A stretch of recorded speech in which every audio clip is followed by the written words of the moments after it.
নমস্কার, আমি প্রজুরি। তো আজকে তোমাদেরকে এই পাঞ্জাবিটার ওপর ডিজাইন করে দেখাবো। অনেক দিন থেকে ইচ্ছে ছিল একটা অন্যরকম কালারের পাঞ্জাবির ওপর কাজ করব। অনেক তো লাল, নীল, সাদা, হলুদ, মেরুন কালারের পাঞ্জাবির ওপর কাজ করেছি। তাই আজকে টিল কালারের একটা পাঞ্জাবির ওপর কাজের ভিডিও নিয়ে তোমাদের সাথে গল্প করতে চলে এলাম। আর কাজটা দেখে তোমরা বুঝতেই পারছো, এটা শালুক ফুল পেজের কাজের আদলে করা। তোমরা অনেকেই এখন পুজোর জন্য অর্ডার দিচ্ছ।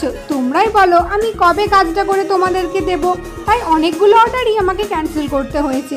তাই তোমরা যদি ভাইফোঁটা বা কালী পুজোর জন্য বা লক্ষ্মী পুজোর জন্য অর্ডার করতে চাও, অর্ডার করতে পারো।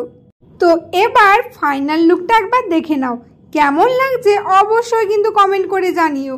এই কাজটা করতে আমার ভীষণ ভালো লেগেছে, আর অন্যরকম কালারের ওপর কাজ করেছি, আরও ভালো লাগছে, আর রং বেরঙের কাজটা হয়েছে। তো কথা হবে পরের ভিডিওতে। বাই।